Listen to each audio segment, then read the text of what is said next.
प्रधानमंत्री नरेंद्र मोदी ने मंगलवार को केंद्रीय मंत्रिमंडल की बैठक की अध्यक्षता की। इस बैठक में 17वीं लोकसभा को भंग करने की सिफारिश की गई। मौजूदा 17वीं लोकसभा का कार्यकाल 16 जून को खत्म हो रहा था।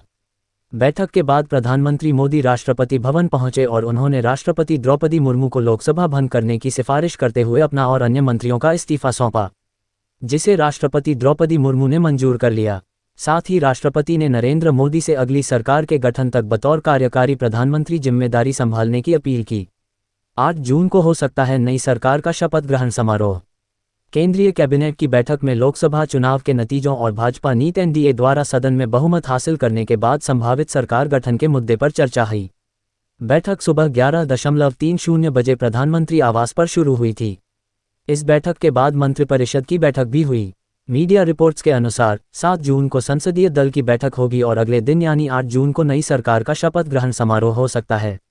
गठबंधन की होगी देश की अगली सरकार। लोकसभा चुनाव के नतीजों का ऐलान हो चुका है और 543 लोकसभा सीटों में से 240 सीटों पर भाजपा और 99 सीटों पर कांग्रेस को जीत मिली है। भाजपा नीत एनडीए गठबंधन को 292 और कांग्रेस नीत विपक्षी गठबंधन को 234 सीटें मिली हैं।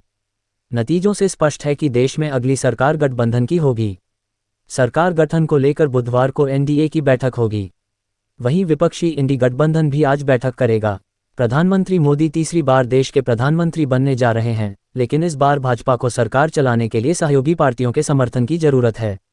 खासकर जदयू और तेदेपा का समर्थन जरूरी होगा।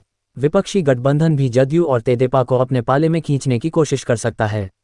हालांकि दोनों ही पार्टियों ने साफ कर दिया है कि वह एनडीए को समर्थन देंगे, लेकिन इसके बावजूद विपक्षी गठबंधन अपनी कोशिशों में जुटा है। 16 जून को समाप्त हो रहा है कार्यकाल।